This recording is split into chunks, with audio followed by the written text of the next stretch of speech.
Hello and welcome to the Bellingham Real Estate Podcast. I'm Paul Balzotti. I'm here with Irena Lambrou, and today we are talking about green homes, green home building, energy efficiency, and we're going to touch on the hot topic of moving to all electric that the city of Bellingham, where we are, is heavily involved in and on the forefront of. And we're going to get right into it.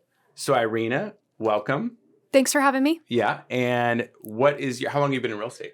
Since 2016.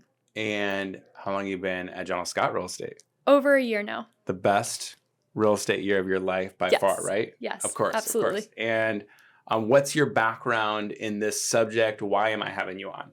Good question.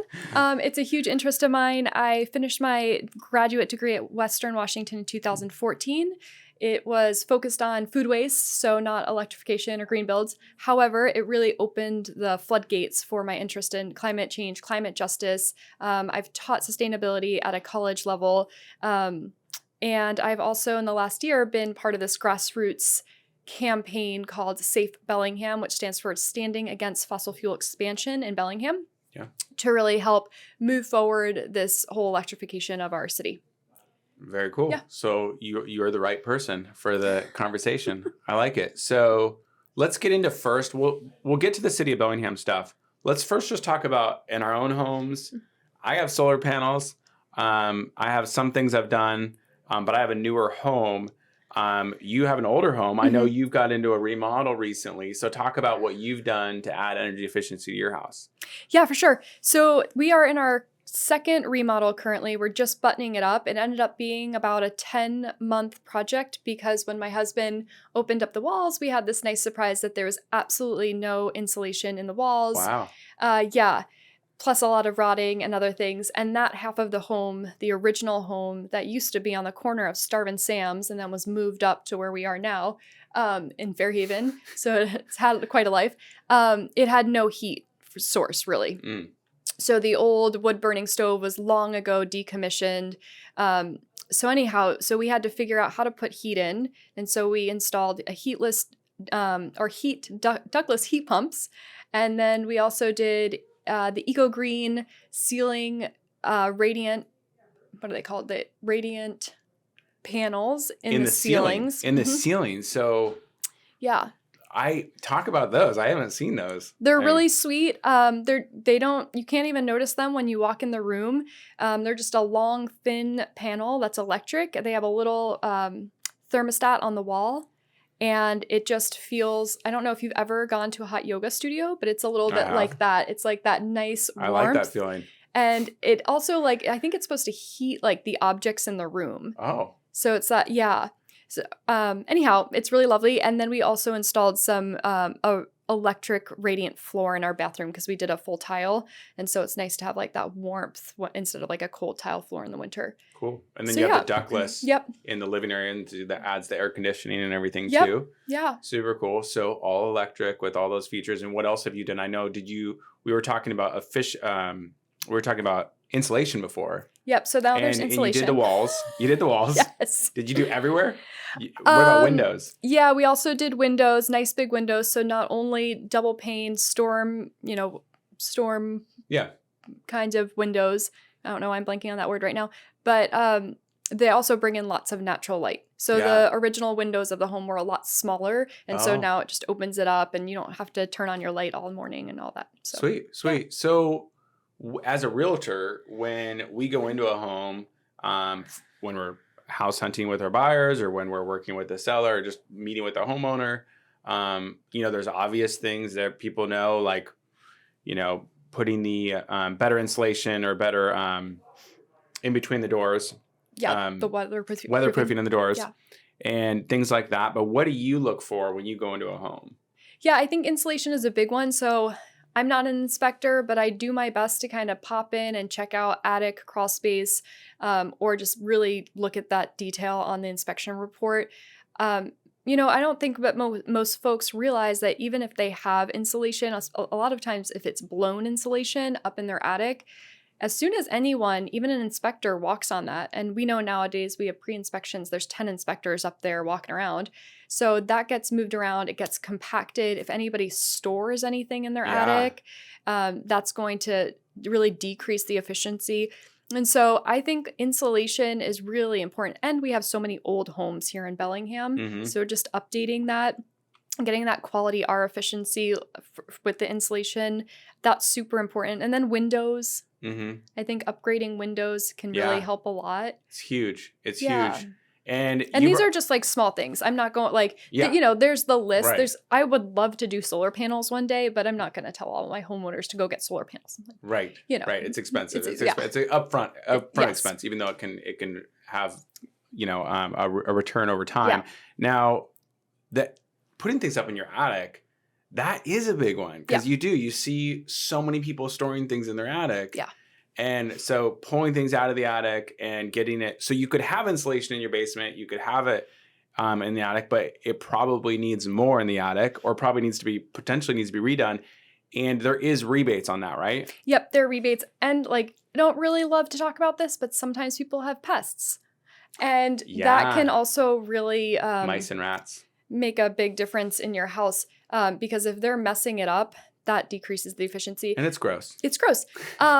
And I just had some clients redo all their insulation after they moved in. I think the bid was, you know, it was over 2,000 square feet, 2,100 square feet. They had all new insulation upstairs and in the crawl space.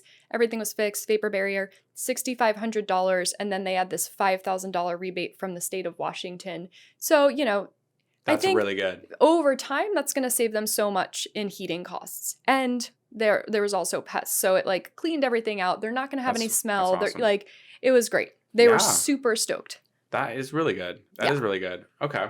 So let's get into the city of Bellingham and the move to go all electric.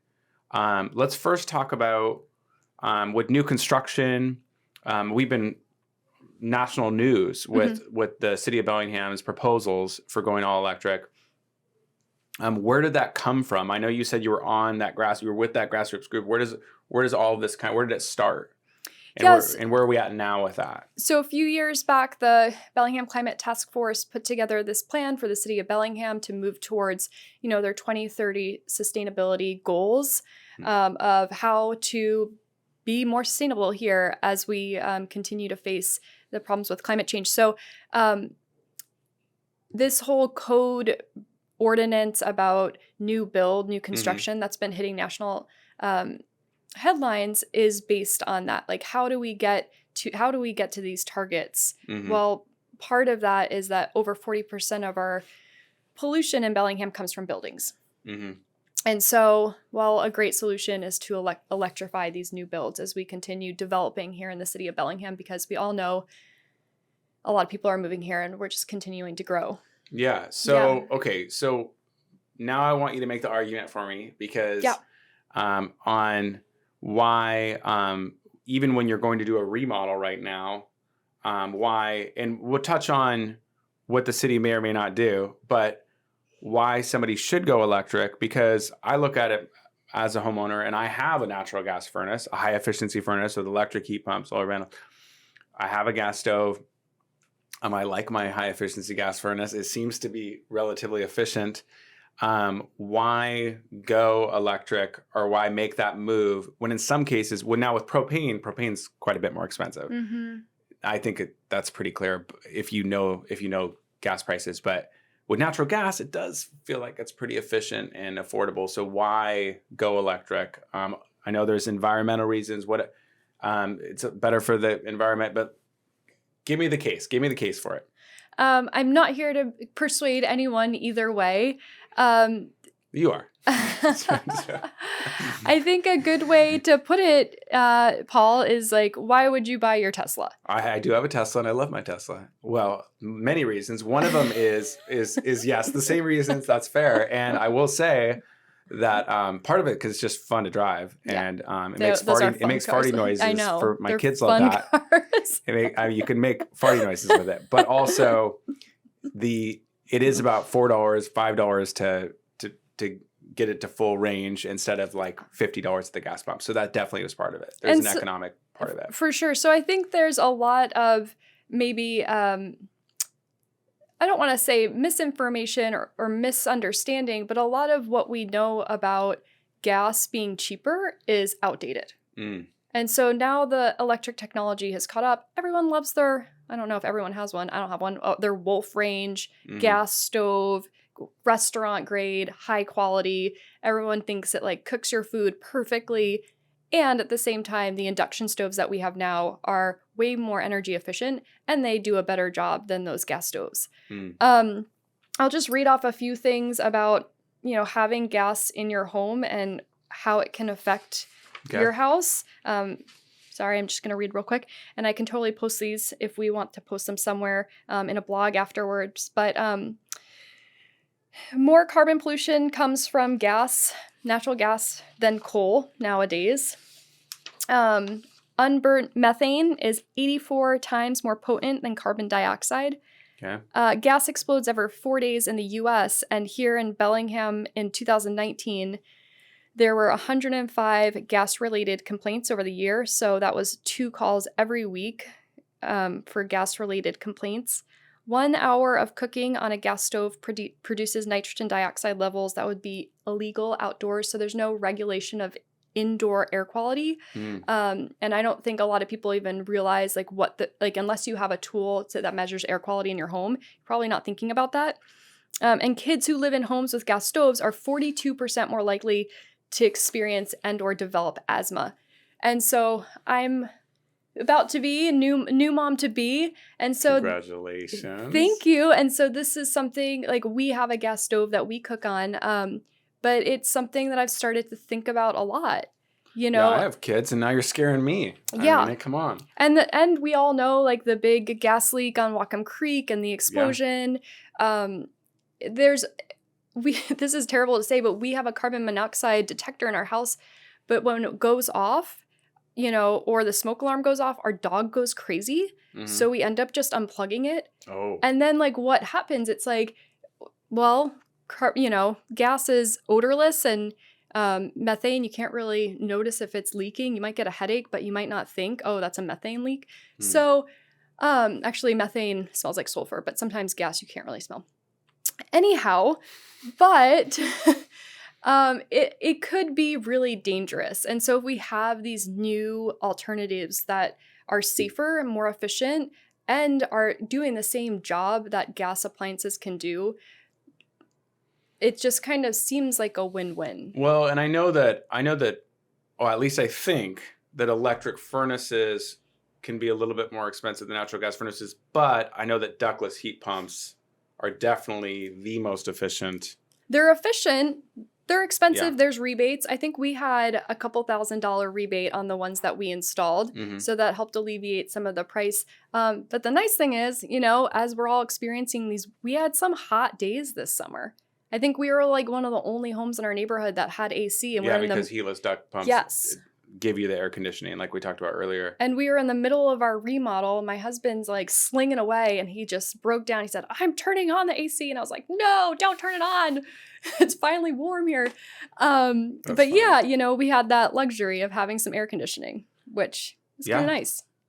So then last but not least, there's a lot of conversations about the city basically saying at some point in our homes, existing homes, that we would need to remove our gas appliances and be required to put electric appliances in and electric heating.